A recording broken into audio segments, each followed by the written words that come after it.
बैलाला मुतखडा झाला, म्हशीला बीपीची गोळी घातली तरच बाबा दूध देते. हे सर्दी खोकल्यानं माणसं मरतात हे आम्हाला 4 वर्षापूर्वी कळालं. नाही त्याच्या अगोदर माहितीच नव्हतं. लहानपणी आम्ही तर शिमडीच आयुष्य खेडेगावातलं नाकाची भोकत सदानी कथा लिपलेली हिरव्या कार नाळी ते पुसून पुसून पुसून हे असं काळ झालेलं असायचं. बरोबर आहे ना? असं पुसून पुसून हे हात धुणे प्रकार माहितच नव्हता. त्याच हाताने जाऊन जेवायचं. आईने मीठ घातलंय का नाही जेवणात काही समजायचं नाही. मातीत खेळायचं जाऊन जेवायचं. बरोबर आहे का नाही? आठवड्यातून एकदाच आंघोळ दर शनिवारी शाळा सुटल्यावर दप्तर दारातच फेकायचं आणि आई मी आंघोळीला जातो म्हणायचं आणि विहिरीवर जायचं. त्या विहिरीवर एवढी पोरं असायची ना ढीग कचरा भरल्यासारखं ते वाटाणे भिजत घालणार का बाउल मध्ये तशी सगळी पोरं त्यात असायची बघा आठवड्याचा मळ काढायला. हे चुकून माकून आईने एखादीशी 60 कण वाजवली ना का इकडला शिंबूड इकडं हे असा पुसायचा. शाळेत मास्तरानं मारलं की असं पुसायचं. हे असं बघा हे काळं व्हायचं चमकायचं. त्याच्यावर धूळ बसून बसून काळं दिसायचं. माहित आहे का? हे आम्ही आयुष्य जगलोय. आणि आता आपण काय आयुष्य जगायला लागलोय? आताच्या मुलांना आहे का हे सुख? इथं मम्मी जन्माला आली. आता मम्मी जन्माला आल्यापासून आताची पोरं पाकच कार्यक्रम जायचा का? आमची आई होती. आमची आई एवढा मोठा गोळा घ्यायचा भाकरीच्या पिठाचा. आता मम्मी आर पार दिसते असं एवढीच भाकरी करते. ही परिस्थिती आहे. तर चला आजपासून जगणार ना जगायचं. हे औषध दवाखाना माझं पण निसर्गोपचार केंद्र आहे. माझ्याकडे ही आयुर्वेदिक औषधं तयार होतात. पण मी पाया पडून सांगतो कळकळीची विनंती आहे दवाखाना आणि औषध पाणी हे डोक्यातनं काढा. माझं असलं तरी घेऊ नका. ह्याच्यापेक्षा वेगळं तुम्हाला हे कोण सांगणार नाही बरं का. घ्या म्हणून जाहिराती करायला येणार लोक आहेत. मी तुम्हाला नको म्हणून सांगायला लागलो. हे लक्षात घ्या. सगळ्यात सुरुवातीला बापूंसाठी जोरात एका टाळ्या होत्या. जोरदार टाळ्या होत्या. नावातच सगळा बळीराजा पतसंस्था म्हणजे शेतकऱ्यांसाठी आहे. तुम्हाला माहिती आहे आजपर्यंत कधी बोललो नाही. मी पहिल्यांदा सांगतोय सगळ्यांना की माझ्या वडिलांचं नाव पण बळीराम आहे. आमच्या आजोबा पण आर्मीत होते आणि त्या काळी एका मुलीवरती त्यांनी वास केलं. एकच मुलगी जन्माला घातली. त्यावेळेस मुलगा पाहिजे हे खूप असायची. माणसं 3-3, 4-4 लग्न करायची. आम्ही लहानपणापासून ते गोष्ट ऐकत आलोय बघा. एक राजा होता. एक होता राजा. त्याला 2 राण्या होत्या. एक होती आवडती एक होती नावडती. नावडतीला 5 मुली होत्या. आवडतीला 1 मुलगा होता. आईला 5 मुली जन्माला घातल्या म्हणजे आवडती कशी हो? आणि आवडतीला एकच. तर मुलग्याचं फॅड एवढं होतं त्यावेळेस. त्या काळी आमच्या आजोबांनी एका मुलीवरती स्टॉप करून टाकलं. बस एका मुलीवरती. आणि माझ्या आईचं नाव भारत माता ठेवलेलं आहे. आमच्या गावात आला कोणालाही विचारलं तर भारत माता म्हणून भारत म्हणून सगळे ओळखणार. भारत माता नाव ठेवलेलं आहे. माझ्या आईचं नाव भारत माता आहे. आणि माझा जन्म बरोबर 15 वर्षा म्हणून भारत मातेचं स्वागत करण्यासाठी माझं नाव स्वागत ठेवलेलं आहे. माझ्या वडिलांचं नाव बळी. ते बळीराम म्हणून मी आमच्या आजोबांच्याला फक्त दिली मुलगी. एवढं शेतकऱ्यांबद्दल प्रेम होतं. बळीराम म्हणजे खांद्यावर नांगर. बरोबर आहे ना? बळीराजा म्हणजे खांद्यावर नांगर. मग तेवढ्यासाठी फक्त आमच्या आजोबांनी ते बघून बाकी काय नव्हतं. आमचे वडील कामच करत नव्हते. आमचे वडील लग्नाच्या आधी जरा घ्यायचे. माहित नव्हतं. लग्न झाल्यावर कळलं मग आता काय करायचं. पण असं चला. पण जुनी माणसं एकदम स्ट्रॉंग. आताच्या मुलांच्यात काय नाही का. म्हणून चला बापूंच्याकडे बघितल्यानंतर लगेच लक्षात येते वय 73 अजून लहान मुलांसारखं पळत असतं बघा. यंग स्टार सारखं. बरोबर आहे ना? अजून त्यांना मी विचारलं तर ते म्हणजे अजून कुठलीच गोळी चालू नाही मला. अहो हे खरं आयुष्य आहे. बरोबर आहे ना? आता बीपीची गोळी खाणारे निम्मे भेटतील याच्यात. सकाळच्या माध्यमातून पण तुम्हाला सांगतो सकाळनं सुद्धा आरोग्यासाठी खूप काम केलेलं आहे. मी सांगण्यापेक्षा बालाजी तांबेंचं जर नाव घेतल्यानंतर आरोग्यासाठी, आणि ते पण आयुर्वेदातलं खूप मोठं काम आहे. आज माझ्याही खूप जाहिराती असतात, मी सकाळसोबत काम करतो. साम टीव्ही वगैरे बऱ्यापैकी म्हणजे खूप सहकार्य केलेलं आहे मला. म्हणजे आजही आरोग्य प्रत्येकाचं चांगलं राहण्यासाठी काम करणारा सकाळ ग्रुप यांच्यासाठी एकदा जोरदार टाळ्या वाजवा, साहेबांच्यासाठी एकदा जोरदार टाळ्या वाजवा. असे सगळेजण आहेत, खूप लोक आहेत. तुम्ही स्वतःसाठी एकदा टाळ्या वाजवा बघू. जरा जोरात वाजवा, जोर शिंदे जरा पाठीमागे वाजवा.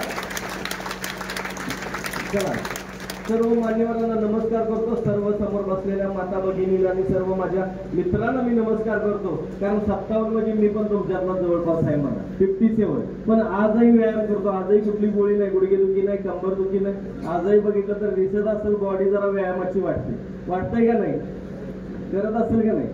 की कमी वयात म्हातारी समजतात ना, यांचाही मला राग येतो बघा. तिडीकच येते मला अक्षरशः. 50 झाले आता काय वय संपलं, आता बोलच नाही, मर जा तिकडे.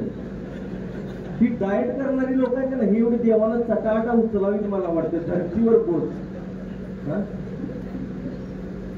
कधी खायचं नाही, वेळेत प्यायचं नाही, आणि नंतर डाएट करायचं.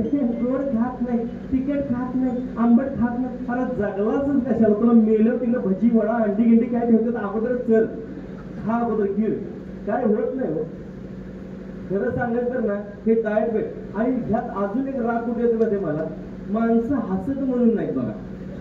काय त्याच्यावर जीएसटी लावलाय का काय सरकारनं कोणाचं? हसायचंच. पण एकेकाचं तोंड बघितलं तर असं वाटतं त्याला मुळव्यात आहे का काय कोणाचं. हसताना पण असं हसण्यात चिंगडपणा. हसण्याची कला माणसाला देवानं दिलेली आहे. प्रत्येक माणसाला हसता येते. अहो, ज्यांना काही समजत नाही ती सुद्धा हसत हिंडत असतात, ती सुद्धा हसत असतात. रेल्वे स्टेशनला वगैरे बघितलं का नाही, आपण त्यांना खुले म्हणतोय, पागल आहे म्हणतो, ती सुद्धा असं करत हसत असतात. आणि आम्हाला काय, आपण चांगलं चुंगलं असताना आपल्याला समजत नाही, आपण हसतच नाही. बऱ्याच लोकांचं बघा अगदी शेणानं सारवल्यासारखं तोंड. बरीच लोक की मिठाचा खडा तोंडात ठेवण्यासारख्या. एक तर असं असतं ना, बस स्टॉपला थांबलेलं असतंय बघा, लय वैताग येते, जर तोंड बघितल्यावर रागच येते.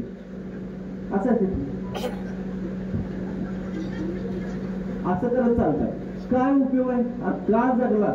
हसण्याची कला. रस्त्यावर मशीन निघाले नाही, हसण्यात कधी ऐकलंय का तुम्ही? ऐकलंय का? माणसाला कला दिल्या, हसायला पाहिजे का नाही? हसल्यानंतर मेंदू मोकळा होतो, मन मोकळं होतं. हे सगळं दाबून ठेवायचं नंतर मग एक दिवस गेला. फिकुरं साठवून ठेवायचं. सगळ्यात मोठा रोग तुम्हाला कुठलाही माहिती आहे का? मला काय झालं तर काय करा, तुला बियाला ठेवायचं आहे, आता पुरायचं आहे तो. अहो काय नाही, जे व्हायचं आहे ते विधिलिखित आहे. तुम्ही जन्माला यायच्या अगोदर तुमचा राजीनामा लिहून घेतलाय, लक्षात घ्या. नाही तर तुम्ही काय वर जाणारच नाहीये. हे महिला मंडळ तरी जाता येत नाही. लेखाचं लग्न बघितलं की डोळे मिटायला मोकळी नुसतं म्हणती. आजपर्यंत किती डोळे मिटलं मग ती नातवाचं तोंड बघायला पाहिजे. समोर घेऊ येतो की आता आवाज येतोय का? हा, नातवाचं तोंड बघायला पाहिजे म्हणते. नातवाचं तोंड बघितलं नाही. किती जणांनी कार्यक्रम करून घेतला आजपर्यंत. त्याच्या 5वी दिवशी हिज हाय का हा म्हणते, नातवाला खेळवायला आजी नको का त्याला? आजा मेला तर चालतंय, आजी पाहिजे म्हणते, आजी. आणि त्याला खेळवायचं कितीपर्यंत, कुठपर्यंत? ते 10वीला गेलं तरी हिचं काय हाऊस पुरत नाही. ते त्याच्या आईबाचं ऐकायचं बंद होतं. तुला तर किंमतच नाही आजीला. तरी सुद्धा माझा नातू काय सांगायचं हे तिचं मत असतं. हे लक्षात घ्या. 10वीला गेल्यावर ते बसवलं, आता म्हणजे हातात तोंडाला आलंय. आता त्याचं बघितल्याशिवाय म्हणतोय काय? आणि चुकून त्याचा नंबर लागलाच तर बोलवून सांगत्या, तू काय काळजी करू नको, तुझ्या पोटाला मीच येणार. म्हणजे तू आमचा पाटलाच सोडू नको, तू जाऊ नको, कशाला जाते? ते खाण्यापिण्यात पथ्य पाळायचं आणि काय काय करायचं. बरीच लोक मला म्हणतात, हे का मी असा डाएट करतोय, किती भूक लागली खात नाही, सकाळी जेवतोय त्याच्यावर संध्याकाळी जेवतोय, दिवसभर काहीच खात नाही. अरे दुपारनंतर टराला गॅस सोडायला लागतो, त्याचं काय? जेवता खरंच की हा रिकाम्या पोटी गॅस तयार होतो आणि मग ते बरोबर बाहेर निघतो. बायको जेवायला वाटताना सुद्धा ना एवढं लांब उलाटलं की त्यातनं अशी वाटते खा, त्याचं ताट ठेवतील निघून जाते. मग डाएट बेट काय भानगड करू नका बरं का. पंचपक्वानाची थाळी जेवण्याचा अधिकार मनुष्य प्राण्याला दिलेला आहे. दिलाय का नाही? मग ते का गिळावं का नाही? हे खात नाही ते खात नाही, मी वजन कमी केलं. वजन कमी नाही केलं, तुम्ही तुमचं शरीर कमजोर केलं. अरे खाणं एकपट व्यायाम दुप्पट, बाकी शरीराची गरज काही नाही. 5,000 शर्ट घातल्यावर अंग झाकतंय असं आहे का? 200-300 रुपयाचा असू दे, पण तो घातला का नाही या शरीरावरती तर तो 5,000चा वाटला पाहिजे. लक्षात घ्या, असं शरीर ठेवायचं. त्याला पहिलं इकडून मोकळं राहायचं, नाहीतर बरेच जणांचं असतंय. हे बघा की घर बांधायचं आयुष्यभर राबून आणि उरल्यानंतर कर्जानी करतात, नुसतं घर बांधत नाही, आयुष्यभर राबायचं. म्हातारपणी जेव्हा हे झालं असं थोडं साठलेले पैसे, थोडे बँकेचे पैसे, असं करून घर बांधायचं 2 BHK. नाहीतर 2 मुलं असतील तर काय करायचं? छोट्याचा दरवाजा, मोठ्याचा दरवाजा. मग तुझा मुक्काम गोट्यात, तुझा म्हशीजवळ वैरण घालायला. बरोबर आहे ना? बांधायचा तर एकच दरवाजा, ज्याला यायचं तरी ये, ज्याला जायचं तरी गेट आउट बनायचं, मोकळं व्हायचं. ते दोन मुलं असतील तर 2 दरवाजे करतात. बरं त्यात झोपाव गप पडावं का नाही? 2 ठेवलं तर 5 ठेवलं तर मोकळंच ठेव सगळं. गप झोपाव का नाही? त्याचं कधी फिटायचं ह्याच्या टेन्शन मध्ये ज्याला बीपी शुगर चालू झाली. मग कशाला तुम्ही बांधलं? चिमणी दरवर्षी नवीन घर बांधते, हाय का? सांगा बरं. बोलले का वास्तुशांतीला कोणाला? पाहुण्याला बोलले का की आम्ही आयुष्यात हे घर बांधलं की वास्तुशांतीला पाहुणे बोलवायचे? पाहुणे त्यांना अगोदर बघावलेलं नसतंय तुम्ही घर बांधलेलं. कुठं नाही कुठं खोड काढत राहता. आणि ते जिना आतलं कशाला काढलं? बाहेरनं काढला तर चाललं असतं गेलं का? आज जागा तेवढी गेली म्हणून सांगते. मग ते आयुष्यभर डोक्यात किडा आयला खरंच बाहेरनं काढायला पाहिजे होता. आता मी माझ्या आईला घर बांधून दिलं. आमची आई म्हणली मला असं पाहिजे. आई जशी म्हणली तसं दिलं घर बांधून. आईला म्हणत होतं गप आता पूजा घालून तुझं तू राहा. आई म्हणली नाही, माझ्या लेकानं माझ्या वाघानं बांधून दिलंय, मी सगळं पाहुणं बोलवणार वास्तुशांतीला, सगळ्याच दाखवणार. नको म्हणत होतं, ऐकलं नाही, पाहुणं बोलवलं. प्रत्येकाने येऊन काय नाही काय तर खोट काढली. प्रत्येकानं अरे ते कलरच असला का दिलाय, ते असंच का केलंय, तर तसंच का केलंय, हॉल मधनं जिना कशाला काढला, 2 बाजूला धरायचं कशाला. आता आमच्या आई थोडी वय होत आलंय, मग 2 बाजू इकडे किंवा तिकडे धरून जाईल म्हणून केलं. आई म्हणजे मला दोन्ही बाजूने धरून जायसारखं तर जिना म्हणून गेला. तर म्हणते अरे काय नका 2 बाजून धरायचं कशाला, चांगलं दिसतंय, दिसू दे नाही तर नाही दिसू दे. माझ्या आई राहत्यांना माझा विषय काय काय बघा. एक जण आला मला म्हणला तुला लय पैसा झाला. मी म्हणलं काय? अरे बाथरूम मध्ये 2 बल्ब नव्हते, तू 2 बल्ब कशाला लावला बाथरूम मध्ये? मी म्हणलं उद्या तिथं मरकिरी लावून मी डान्स करणार, तुला काय करायचं? काहीच करायला एक होतं बघा. मला म्हणलं अरे देवा परमेश्वरा, माऊली पांग फेडलं रे बाबा, आईचं पांग फेडलं, लय भारी घर बांधून दिलं, 1 नंबर. डोळ्याचं पारणं फिटलंच बघ, आईचं पांग फेडलंच बघ. म्हणला एवढं सगळं केलंच तर जेवण एवढं बेकार टाकलेच का नाही? ती जेवणावर आलं. म्हणून विनंती करतो, पाया पडतो, हसत खेळत जगा. दुनियेला तुमच्या दुःखाशी काही देणं गेलं नाही, हे लक्षात ठेवा. तुम्हाला मैत्रिणीला बघायचं असेल ना, मैत्रिणीला म्हणायचं काय बाई कालपासून माझं डोकं दुखायलंय. शहाणे माझा 8 दिवस झालं फुटायला लागलंय. ती म्हणते 10 रुपयाचा बिस्किटचा पुडा घेऊन येते, एवढी भीती घालते की नाही काय सांगायचं. सांगायची गरजच लागत नाही.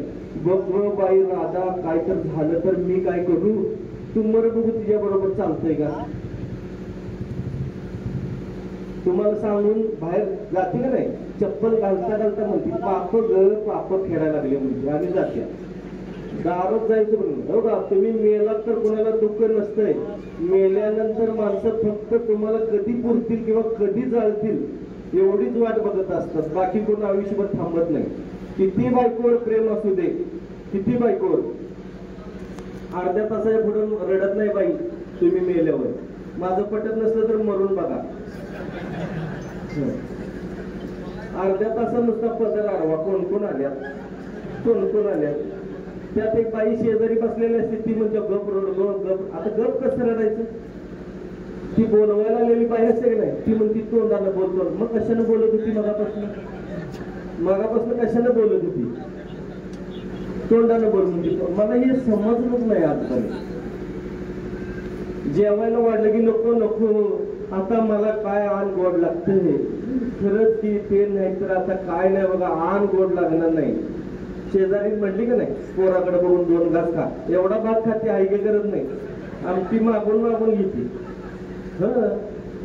सुट्टी नाही. आणि तुम्हाला काय वाटतंय, मी मेल्यावर माझ्या कारभाऱ्याचं कसं व्हायचं, आता कसं नुसतं करतंय. मित्र म्हणला ना, माझ्या ओळखीतली गाय लगेच गप बसतंय, तोंड बंद.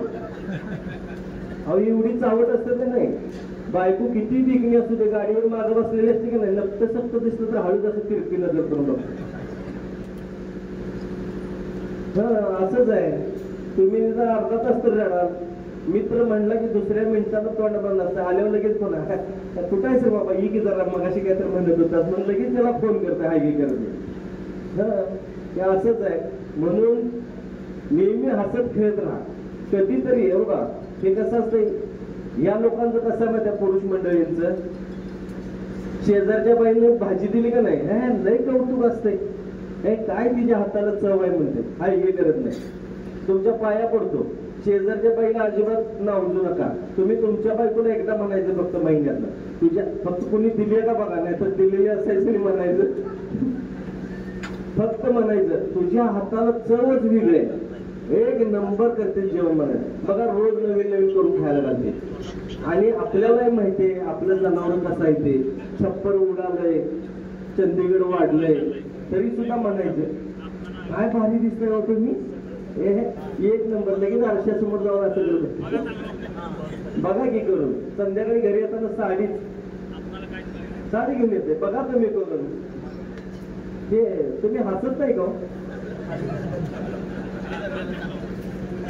नाही. काय झालं, एकदा एका कार्यक्रमाला गेलो होतो, एक ताई अशा बसल्या होत्या समोर, सगळ्या बायका खो खो खो खो सगळ्या हसत होत्या, तीच बाई हसत नव्हती.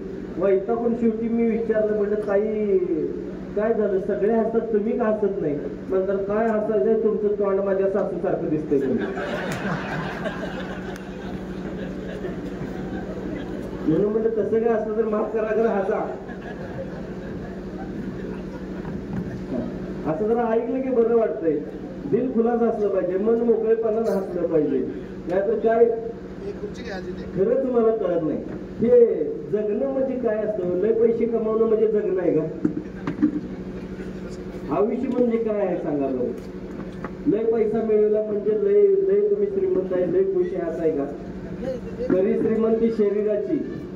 आता मगाशी बोलताना बऱ्यापैकी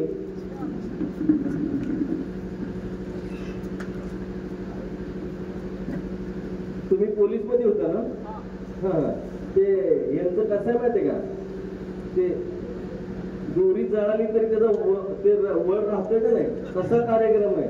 बोलताना अशी कडक भाषा होती. मी आपलं म्हणलं होतं साहेब मी काहीतरी केलंय, मी जाऊ इथे. काय तो का उलटा बोलण्यातला, साहेबांसाठी बरोबर काय वाजवायला. आणि असंच जगायला पाहिजे, दिल खुलाच जगायचं. कव्हा मरल माहित नाही.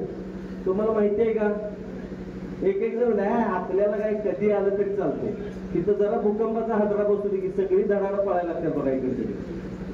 बरोबर आहे का नाही? साप येऊ दे एखादा, विषारी साप आला का नाही, सगळीच घुमत, कोण थांबणार नाही इथं. जाऊ दे तिकडे आला येऊ दे, मला चावू दे बरं, कोण म्हणतोय का बघू बरं, सगळी पळायला लागणार. बघा, जीवाला जपायचं असेल, चांगलं आयुष्य जगायचं असेल तर व्यायाम करा आणि खाण्यापिण्यातलं पथ्य पाणी बंद करा. ते औषध पाणी, मगाशी आता ते दादा बोलले की औषधच अन्न व्हायची वेळ आली आहे, तर त्याला जबाबदार आपण आहे. मी तुम्हाला खरंच खूप गोष्टी सांगेन अशा की ज्या अनावश्यक आहेत. मनुष्य प्राणी आपल्या आयुष्यात फक्त 3% मेंदू वापरतो, 3%. त्या 3%चं जर आपण समजा आपण ते 100% पकडू, तर त्यातले 80% हे निगेटिव्ह विचार असतात, 20% पॉझिटिव्ह असतात. तरी तुम्ही एवढी प्रगती करताय. कायम पॉझिटिव्ह राहिल्यानंतर काय होईल? कोरोना पॉझिटिव्ह नाही, नाहीतर कोरोना पॉझिटिव्ह व्हाल. कायम पॉझिटिव्ह विचार पाहिजे, हिंमत पाहिजे. कारण हिंमत आहे तर किंमत आहे, हिंमत नाही तर किंमत नाही, लक्षात घ्या. ते एखादं पुरुष मंडळी आहेत ना, अंथरुणाला खेळून राहिले, बाई काय वाटेल ते करते, शेजारची 4 पोरं बोलवून आणि ती आंघोळ घालती. पण एखादी माता भगिनी जर समजा अंथरुणाला खेळून राहिली, तर मला असं वाटतं तिने मेलेलं बरं. कारण आयुष्यात तुम्ही जे मान मर्यादा अब्रू शरम जे काय कमवलेलं असतंय ते सगळं संपून जाते, लक्षात घ्या. आणि हे जर टाळायचं असेल तर आजपासून मेंदू मोकळा करा. मेंदू हा शरीराचा मालक आहे, हे तर मान्य आहे का नाही तुम्हाला? आणि मेंदूत जे विचार असतात त्या पद्धतीने शरीर करायला लागतं. मेंदूनं आज्ञा दिली, आदेश दिला, चल चालायला लाग, तर चालायला लागतो आपण. ते म्हणते खड्डा आहे, बाजूनं जा, बाजूनं जातो. हे तुम्हाला कोण सांगतंय? मेंदू सांगतो, बरोबर आहे की नाही? आपण शाळेत शिकलेलो या गोष्टी, शिकलाय की नाही? मेंदू सांगेल त्या पद्धतीने शरीर वागत असतं. मेंदूमध्ये जर तुमच्या आजारांचे विचार असतील तर शरीर आजारानं भरायला लागणार की नाही? त्यामुळे पाया पडतो आजपासून. मी तुम्ही लाईन नाही बघा, मी लाईन सगळ्यांचे पाय धरतो. हा, लाईन पाय धरतो मी लय तळमळीनं बोलतोय बघा. मी जवळपास 9,500 व्याख्यानं दिलेले, 9,000 तरी नक्कीच दिलेले, माझ्याकडे नोंद आहे. एकही रुपया कोणाकडून मी एवढ्या व्याख्यानाचा घेतलेला, जाणं येणं सगळं माझ्याकडून असतं, सगळं माझं मी करतो, 1 रुपया घेत नाही. आणि 3-4 गाड्या, 2 गाड्या, अशा 2 गाड्यांच्यात कधीच गाडी नसते माझी. आता ही जवळ आहे म्हणून 2 गाड्या घेऊन आलो. लांब जायचं असेल तर 3 गाड्या, 4 गाड्या, 5 गाड्या माझ्या सोबत असतात. 25 कमीत कमी 25 लोक माझ्या सोबत असतात. त्या सगळ्यांचं खाणं पिणं सगळं माझं मी बघतोय. हे ह्यातनं काही कमाई करत नाही मी, पण माणूस म्हणून जन्माला आलोय. माणसासाठी नाही करायचं तर मग कुणासाठी करायचं? बरोबर आहे ना? आणि इतिहास साक्ष आहे या गोष्टीला. ज्यांचं वय 21, 22, 23 बरोबर आहे, त्यांनी देशासाठी जीव दिला, त्यांना फाशी दिली. राजगुरू असतील, भगतसिंग असतील, सुखदेव असतील, यांना दिली ना, फाशी दिली ना. 21, 22, 23 वयाची मुलंही. त्यांनी काय मिळवलं सांगा? त्यांनी विचार केला का मला काय तर मिळेल म्हणून? देश स्वातंत्र्य करणं हेच एक ध्येय होतं. आज मला वाटतं बापूंनी पण तुम्ही काही कमाईचा विचार नाही केला, बरोबर आहे ना? बळीराजा कसा सुखी राहील हा विचार केला, म्हणून आजपर्यंत काहीच नाही, त्यांना कुठला आजार नाही, काही नाही. अजूनही मुलासारखं यंगस्टार सारखं पळतात. अहो लक्षात घ्या, आयुष्य हेच आहे. आपण नुसतं म्हणतो ना माझं माझं, मला पाहिजे, मला काही नाही आपलं इथं. एक दिवस एका सेकंदात सगळं इथं सोडून जायचं, काही आपलं नाही आहे, काहीच नाही. आणि मेल्यानंतर तुम्हाला वाटत असेल किती जणांचे पुतळे बांधलेत, आणि बांधले तर त्याची निगा किती जणांची राहिलेली. पुतळा नको बांधायला, प्रत्येकाच्या मनात तुम्ही राहिला पाहिजे, किमान 100 वर्ष तरी, बरोबर आहे का नाही? असं काम करायचं आयुष्यात. किंवा चांगलं काम करायला खूप कष्ट आहे, वाईट काम करायला खूप कमी कष्ट आहे. पण वाईट कामाचा शेवट वाईट होतो, चांगल्याचा शेवट चांगला होतो. तुम्ही जे काम करताय त्याच्यावरती तुमचं पुढे ठरतंय. तुम्ही चांगलं काम केलं ना, त्याचं फळ नको म्हटलं तरी परमेश्वर तुम्हाला देणार, आणि वाईट काम केलात नको म्हटलं तरी तुम्हाला त्याचं परमेश्वर फळ बरोबर देणार. एक जण वाटतंय आयुष्यभर बघा की लोकांना लुबडलं, जाता जाता मेला, त्याला कुठे गेलंय? अहो ते गेल्या जन्मीचं त्याला या जन्मात मिळालंय, पण या जन्मात जे केलं ना ते त्याला पुढच्या जन्मी नक्कीच फेडावं लागतं. हे लक्षात घ्या. त्या माणसाला मोक्ष नाही, मोक्ष नाही. म्हणून विचार करायचा चांगला. आजपासून हे बाकी सगळं मुलं नातवंड सगळं सोडून द्या. इतर प्राण्यांना पक्ष्यांना बीपीचा त्रास, शुगरचा त्रास का नाही माहितीये का तुम्हाला?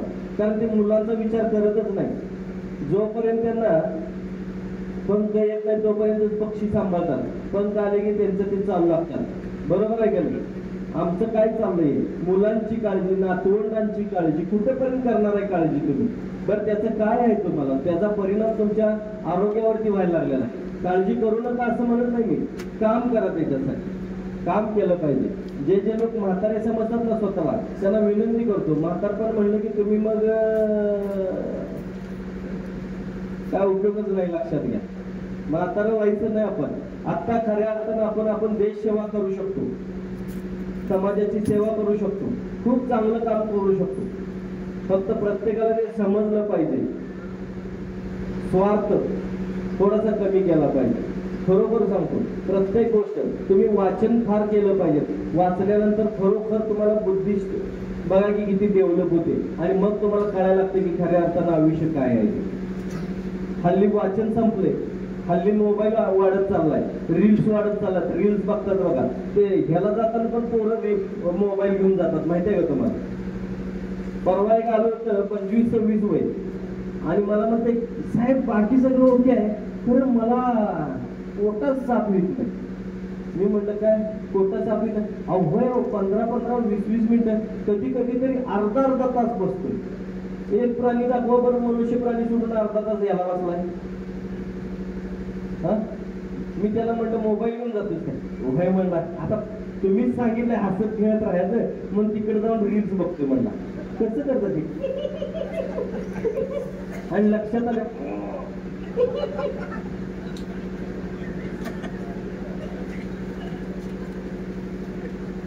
अवघड आहे, तिकडे जाऊन रील्स बघत बसते. अहो हे अनावश्यक आजार ओढवून घेतलेले आहेत. आता बरेच लोक, आता माझ्याकडे पुण्यात एक जण आले होते, वय 75 होते. मी म्हटलं काय आबा काय? काय नाही, मी एकदम ओके आहे, मला काही झालेलं नाही. मग कशाला आलाय? काय नाही, माझी लघवी प्रश्न होत नाही. मग म्हटलं काय होत नाही म्हणजे काय? अजिबातच नाही. होते, वेळच्या वेळेला होते व्यवस्थित, पण ती फोर्स न होत नाही. म्हणलं काय पायावर सूज येते का, मळमळ उठते का, आहे का त्रास काय का पोटात? काहीच नाही, पायावर सूज नाही, पोटात दुखत नाही, काही नाही. पण काय आहे, माझी लघवी फोर्स होत. अहो म्हटलं होती नशीब, समजा आता 75 महिला तर फोर्स कमी आला असेल. असं काय म्हणतात, पूर्वी माझी कशी व्हायची माझ्या काय एकदम फोर्स व्हायची, मला तशी व्हायला पाहिजे. काय वाटतं ते करा. अहो मी लाखो रुपये खर्च केले त्याच्यासाठी, सगळ्या डॉक्टरांच्याकडे जाऊन आलोय, कुणी केलेलं नाही. तुम्ही करणार याची गॅरंटी आहे मला. तुम्ही ती माझी लघवी पूर्वीसाठी फोर्स न करून द्या. मग म्हटलं मोटर बसवून देऊ. मी करणार म्हणजे वयानुसार होतं की बघा. अजूनही होतं 82 वय, माझं वय 82 आहे, मला काही प्रॉब्लेम नाही. मग माझ्या लघवीच्या पिशवीमध्ये लघवी साठते. मग काय मसाले साठी तूच उन्हाळ्यात 82 वय. हो मी मिलिटरी मॅन आहे, मी अजून योगा करतो, ह्या करतो त्या करतो. म्हणलं मग अडचण काय? साठते म्हणजे ते स्टोअर होणार, आल्यानंतर जाणार, तसं काय होतंय का? जायला होत नाही का? नाही, मी व्यवस्थित जातो, माझं सगळं व्यवस्थित आहे, खाणं पिणं व्यवस्थित आहे, व्यायाम व्यवस्थित आहे. म्हणलं पोटात दुखणे काय, तुमची पायावर सूज, जळजळ, उलटी, मळमळ काय? काहीच नाही हो, मला काही नाही बघा. पण माझ्या लघवीच्या पिशवीमध्ये लघवी साठते. मग काय तुम्हाला काय वाटतंय का? नाही, पुढे जाऊन माझ्या किडन्या फेल व्हायला. अजून कुठं पुढे जाणार आहे? तर लाकडं रचलीच पत्रायची. इथपर्यंत आले 82 वय, ते समजा की म्हणते ते पाईप मध्ये भरून अशी वरती येते. मग म्हणजे इकडनं धबधबा सुरू होतो का? काय होतं? असं अनावश्यक कुठले बघा तुम्ही रोग अंगी लावून घ्यायचे नाही. हे तपासण्या करून घायला आलेले लोक आहेत. तुम्हाला मेन मुद्दा सांगतो, हे काय माहितीये का? मित्र गेला, मित्राबरोबर हा पण गेला. मित्राला निघाला शुगरचा त्रास, म्हणल्यावर हे म्हणलं माझं बी बघा जरा. हे जर बघितलं ह्याला पण शुगरचा त्रास, ह्यानं लगेच छाती वाट ठेवला, ह्याला बीपीची पण गोळी चालू झाली. म्हणजे शुगर बरोबर बीपी, बाय 1 गेट 1 फ्री, घे खा. तर हे बंद करायचं. हे बघा, औषध चुकीची आहेत, वाईट आहे असं नाही आहे. सगळं चांगलं आहे, मानवी आरोग्यासाठी केलंय, बरोबर आहे. पण किती खायचं? एकेकाला माहिती आहे त्याचा साईड इफेक्ट व्हायला लागलाय, तरी गणित हायगे करत नाही. पण ही सगळी गोष्ट कशासाठी? तुम्हाला असं वाटतं का आयुष्य वाढण्यासाठी? वेळ ठरलेली आहे.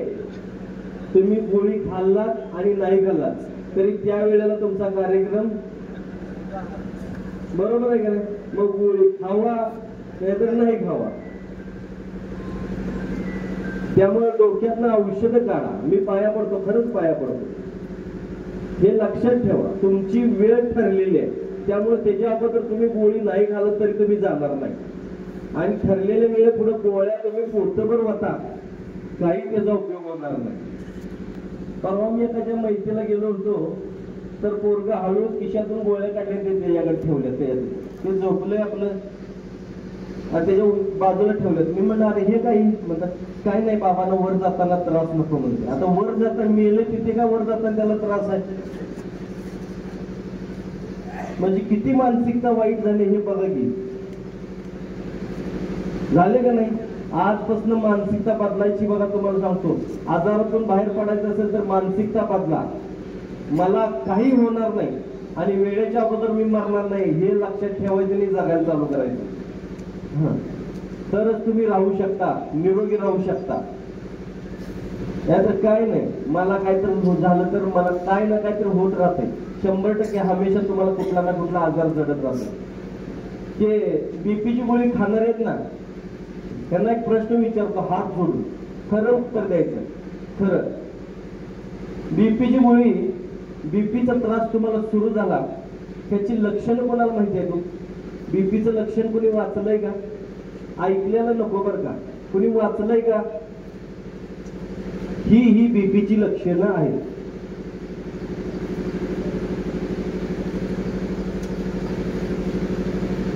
आहे का कोणी? बरं, बीपीची गोळी घेणाऱ्यांनी तरी सांगावं की बाबा बीपीचे लक्षण मी अमुक अमुक लक्षणं इथं वाचलीत आणि तशा पद्धतीची लक्षणं माझ्यात होतीत म्हणून मी औषध चालू केलंय. आहे का कोण असं?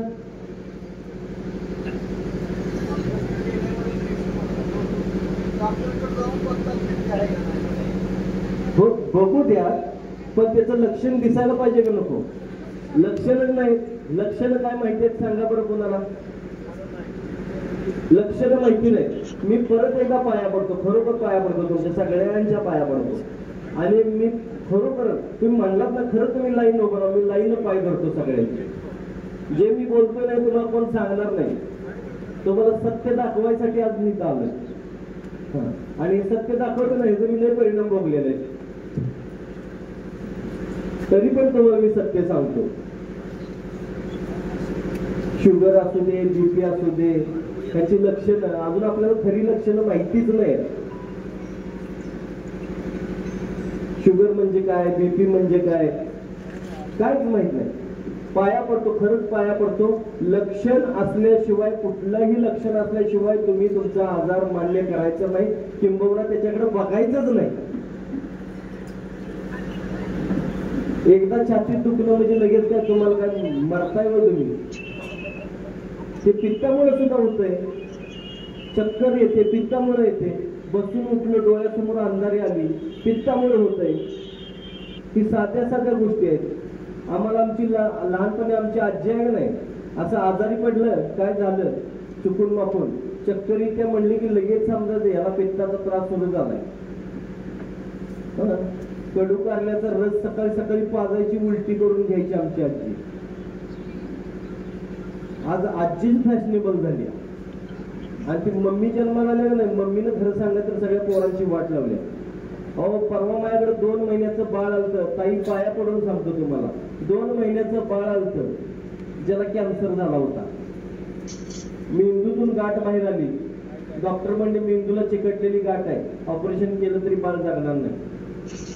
आणि 8 दिवसाच्यात बाळ मरणार म्हणून सांगितल्यानं माझ्याकडे घेऊन आलते. त्याला कोण जबाबदार? तुम्ही आम्ही. वेळेत लग्न करत नाही मुलं मुली. आज ही पहिली चूक. दुसरी चूक फॅमिली प्लॅनिंग. तिसरी चूक म्हणजे बाहेर हॉटेलचं खायचं, बाहेरचं भजी काय काय काय काय तुमचं मिळते ना, पिझ्झा बर्गर, हे मागवायचं. दोघंही नोकरीला, येताना फक्त भाजी प्लास्टिकच्या ह्याच्यातनं घेऊन यायची, गरम करायची तीच रोटी आणि भाजी खायची. मसाल्यांचा बडीमार. मसाले म्हणजे औषध आहेत, पण त्याचा बडीमार केल्यामुळे त्याचं विष तयार व्हायला लागलंय. हॉटेलला टेस्टिंग पावडर टेस्ट येण्यासाठी वापरतात. शेतकरी पैसा मिळवण्यासाठी रासायनिक खतं वापरतो, औषध फवारणी करतो, कीटकनाशक हल्ली मारली जातात. ह्या सगळ्यांचा दुष्परिणाम तणनाशक ह्याच्यातून बघा की ह्याचा सगळ्याचा दुष्परिणाम आपल्यावरती व्हायला लागलाय. हा दुष्परिणाम आहे. आणि त्यामुळे 2 महिन्याच्या बाळानं काय केलं असेल सांगा. त्या 2 महिन्याच्या बाळाला मला अक्षरशः म्हणजे असं सोन्यासारखं बाळ होतं, गोरं पान गुटगुटीत एकदम, असं समोर हातात धरल्यावर ना रडायला आलं मला, रडायला. मी रडलो 10 मिनिटं अक्षरशः. तर माणसं आम्हाला पण मुलं बाळ आहेत, वाईट वाटलं नाही का? वाईट वाटलं, रडायला आलं मला ते बघितल्यानंतर. 10 मिनिटं डोळ्यातलं पाणी थांबलं माझ्या. याला दोषी कोण? याला कुणाचा दोष? हा तुमचा आमचा दोष आहे सगळ्यांचा. ते थोडा विचार करा. म्हणून कसं जगायचं हे ठरवा. आमची आजी म्हणायची, साल्या लोखंडाचे चणे खाल्लेस तरी पचले पाहिजे. त्या पद्धतीची मानसिकता असली पाहिजे आपली. ही औषध फवारणी केली वगैरे, शेतकरी पैसे कमवत, इट्स ओके, चला. पण डोळ्यामागं काय असेल ते अंधारी म्हणायचं. डोळ्यामागचं काय घातलं असेल ते असेल. भोजन करताना, जेवण करताना स्वच्छ मनानं, स्ट्रॉंग मनानं करा. हे खाल्लं तरी मला काय साईड इफेक्ट होणार नाही म्हणा. बघू कसा साईड इफेक्ट होतो. त्याच्यासाठी हिंमत पाहिजे. कसं आहे, पानात आलं ते पवित्र समजायला पाहिजे आपण. आमच्या डोक्यात 100 विचार जेवताना. हे तुम्हाला तरी का नाही आता काय सांगू, लईच पाया पडावं असं वाटायला. जेवताना टीव्ही बघत,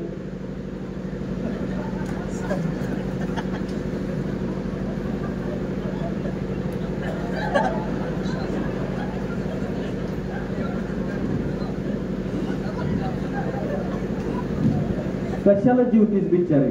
तोंड वाकडं करायचं, घास अर्ध्यात नेलेला ठेवायचा, टाकायचा. तसंच टाकते. अगं काय ग बाई बिचारी, तू गिळ गप, बिल टीव्ही बघता खा. त्याच मी फिरायला जावं म्हणलं का नाही सकाळी मॉर्निंग वॉकला, कुठेतरी दरोडा घालायचा असेल, 5-6 जणी जमल्याशिवाय जायच नाही बघा. आणि रात्री टीव्हीवरच्या चर्चा. मला वाटलं ती मरतीच वाटतं. ती मरू दे नाही तर जगू दे, तू गप हिंड, एकटी जा. ते पहिलं बैलाची मुस्कळ झालं होतं का नाही, तसं याच मला वाटतं त्या कोरोनामध्ये मास्क होतं का नाही, तेच बरं होतं. बिन बोलता हिंडत होते तेव्हा. ते कायमच चिटकवायला पाहिजे होतं तुम्हाला. काय तर विनंती करतो, हे लक्षात घ्या. व्यायाम, आहार, निदान पोटाला खाताना तरी समाधानानं खावं. ते सुद्धा खाईत नाही. कुठेतरी जायचं असं तरी माणसं हुव्यानं जेवायला लागलीत. हुव्यानं गुडघेदुखीचा त्रास होईना तर काय होईल सांगा. खुर्चीवर बसून खाते. टेबल असा, खुर्चीवर असं बसतंय आणि ताट असं. ही खाण्याची पद्धत. मला असं वाटतं ह्यानं गवंड्याची थापी द्यावी. ते ताट नुसतं लावायचं नाही, असं ओढूनच लावावं.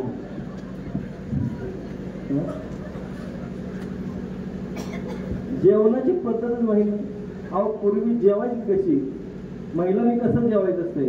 सकाळी जेवताना उजवा पाय जवळ घेऊन जेवायचं आणि रात्री जेवताना रात्रीचं जेवण घेताना डावा पाय जवळ घेऊन जेवायचं. अजिबात पोट सुटत नाही. खाली बसायचं, जमिनीवर बसायचं, धरती मातीवरती बसा, पाया पडतो. टेबल खुर्चीवरती बसू नका, खाली धरतीवर. ठीक आहे, एखाद्या वेळेस कार्यक्रमाला गेलाय त्यावेळेस ठीक आहे, पण रोजचं जे घरी जेवताय ना, तर उजवा पाय जवळ धरायचा सकाळी आणि संध्याकाळी डावा पाय आपला धरायचा. बघा पोट अजिबात सुटत नाही. रात्री जेवण केल्यानंतर अस्वस्थ होत नाही. नाहीतर हे खात्यात शिल्लक राहिले काय करायचं, त्यातच आमटी वतायची. लई झालं बाई, लगेच लागली गाठी सोडायला. घरचे आपल्या विषय आहेत सगळ्यांच्या. तुम्हाला मला माहिती आहे का नाही, आम्ही तर बटनच. कशाला एवढं चरता, कुणीच सांगितलंय. हो का, भुकेपेक्षा 2 घास कमी खावा. हे खायचं बटन काढायचे ताटकन, एकेकाचं तर तुटतंयच, त्या भुकात पण दिसतंय. ही अशी परिस्थिती आहे सध्या. तर हे असलं काय करत बसायचं नाही. व्यवस्थित राहायचं, व्यवस्थित जगायचं. बघा अप टू डेट. आता आपण एक करायचं, मी तुम्हाला सांगू का, खरं तर आता आपली ड्युटी काय माहितीये का आयुष्यात, कुठल्याही प्रकारे हंतरून हे फक्त रात्रीच ओके वाटतंय. 24 तासाचं हंतरून लावून घेणे नाही, नाहीतर त्याच्यासारखं दुसरं पाप नाही. हे लक्षात ठेवा. आपली ड्युटी आहे की मुलाबाळांना कुठल्याही प्रकारे दवाखान्याला आपल्यासाठी पैसा खर्च करता कामा नये. हे पाळायचं पद्धत. तुम्हाला मुलांसाठी करायचंय ना, त्यांची काळजी घ्यायची आहे ना, तर बिन पैसे घालता दवाखान्याला मारा. नाहीतर मुलं बाळ तुमचं आपलं ते बघत बसणार, तुम्हाला दवाखान्यात नेणार, मग तिथं लाख 2 लाख 5 लाख ते काय, आणि ते काय तुम्ही परत मिळवत नाही. ते डायरेक्ट डेड इन्व्हेस्टमेंट घालायचं आणि ते म्हणून तुम्हाला सांगा, हल्ली मरण नाही बरं का स्वस्त राहिलं. मरण लय महाग झालं. जन्माला येताना 50,000 आहे तर मरताना 5 लाख आहे. बरोबर आहे का नाही? जन्माला येताना आणि त्यात ते सीझर बिझर करताय की नाही, कापाकापी करून काढताय. नॅचरल आज कुठं आहे सांगा की? नॅचरल डिलिव्हरी आहे का? कारण व्यायाम नाही, खाणं नाही, काहीच नाही. बेड रेस्ट सांगितल्या. बेड रेस्ट औषधं खात खात बाळ जन्माला घालायची. म्हणून मग ते कॅन्सर सारखे आजार होतात लहान मुलांना. औषधं खाण्याचं प्रमाण राहिलं नाही. आणि कसं आहे माहिती का, जरा विचार करा. पूर्वीचे लोक आपले खूप हुशार होते. त्यांनी सगळं आपल्या घरात आणून दिलेलं आहे. सगळं. आपलाच आळस नडतोय. आज एका गोष्टीचा खून करायचा सगळ्यांनी. कुणाचा माहिती आहे का? एक खून करायचा, एक खून, आणि एक व्यसन लावून घ्यायचं. तुम्ही म्हणणार असं कसं काय? सगळ्यांनी एक व्यसन लावायचं आणि एक खून करायचा. आज खून करायचा, तो आळसाचा खून करायचा. आळस पाक भोगसूनच टाकायचा, पाक त्याला ठार मारायचा. आजपासून आळस कंटाळा करायचा नाही बघा. आणि व्यसन लावून घ्यायचं, ते व्यायामाचं व्यसन लावून घ्यायचं. बस. बरोबर आहे ना? ज्याला व्यायामाचं व्यसन आहे ना, त्याला काय होत नाही. मी माझ्यावरून स्वतःवरून सांगतोय. मी काय फक्त दुसऱ्याला सांगतोय असं नाही. मी स्वतः सुद्धा व्यायाम करतोय. आजही मी हॉटेलवरती माझं जिमचं साहित्य, व्यायामाचं साहित्य सगळं मी घेऊन येतो गाडीतून. आजही मी हॉटेलवरती व्यायाम केला, मग इकडं आलो. मगाशी मी बापूंना पण बोललो की म्हणजे मी वेळेत काय येतो माहितीये का? कारण मी सकाळी खूप लवकर उठतो. सकाळी लवकर उठतो मी. सूर्य उगवायच्या आत आमचं सगळं तयार झालेलं असते. आम्ही सगळं ओके असतो. म्हणून आम्ही वेळेत कामं करू शकतो. या हल्ली जे आहेत ना, 8ला उठणे, 9ला उठणे, त्यामुळे बघा प्रत्येक कामाला डिले होतं. बस सगळ्या कामाला डिले होऊ दे, त्यातनं मरणाला डिले नाही बरं का. मरण तेवढ्या लवकर जवळ येतं. मरण नको असेल आणि बाकी सगळी कामं जर ओके हवे असतील तर सकाळी लवकर उठा. आज आळस नावाचा खून करा आणि व्यायाम नावाचं व्यसन लावून घ्या. बस. बाकी काही करू नका. आयुष्यात तुम्हाला कुठल्याही गोष्टी काही करायची गरज लागत नाही. घरच्या घरी पूर्वजांनी आपल्या पूर्वीच्या लोकांनी जे जे काही घरात आणलंय ते सगळं औषध आहे. जखम समजा काही कापलं, स्वयंपाक करताना कापलं, लगेच हळद घालतो की नाही आपण? घरात आहे का नाही? लगेच ती जखम बरी होते का नाही? हे काय काय बघा आपल्या पूर्वीच्या लोकांनी मायक्रो मध्ये विचार केलाय. म्हणून वयस्कर माणसं का असावीत घरात, त्याचं कारण हे आहे.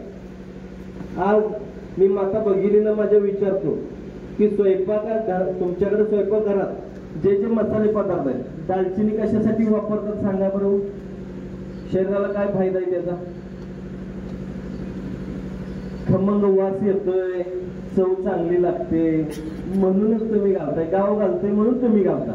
बरोबर आहे.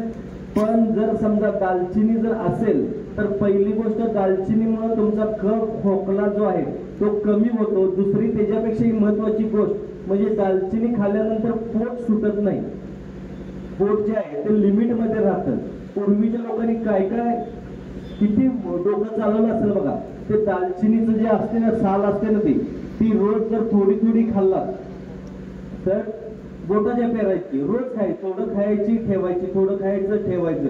दिवसभरात बोटाच्या पेरायची जर समजा दालचिनी खाल्ला तर तुम्हाला 15 दिवसातच समजेल की तुमचं पोट हळूहळू कमी व्हायला लागले. 15 दिवसातच, लय लांब पण नाही. त्यासाठी 4 आणि 5 हजाराची औषधं घ्यायची गरज नाही हो. बरोबर आहे का नाही? काय लागतंय सांगा? आणि नो साईड इफेक्ट. कमी होत येणार म्हणजे कमीच होत येणार, ते परत वाढणार नाही. औषधं कशी असतात माहिती आहे का, खाल्ल्यापुरता गुण असतोय, बंद केली की डबल, परत डबल वाढतंय. हा, आता मगाशी अजून एक मला सांगितलं गेलं होतं की थोडं स्लो मध्ये सांगा, लोक लिहून घेऊ द्या. त्याच्यावर एक साधा सोपा मार्ग मी तुम्हाला सांगणार आहे. कारण कसं होतंय, भरपूर सांगायचं असतंय, असं स्लो मध्ये जर सांगत गेलो तर मग खूप कमी इलाज तुमच्यापर्यंत पोहोचतील. तुम्हाला सगळ्यावरती, आणि तसं बोलण्यासारखं म्हणलं तर मी दिवसभर इथं दिवस रात्र उद्या सकाळपर्यंत मी इलाज सांगू शकतो, एवढं मला माहिती आहे सगळं. कारण तेवढं वाचन आहे, मी कंटेनर भरून पुस्तक वाचले असतील त्यावेळेस मी इथं बोलायला उभारलोय.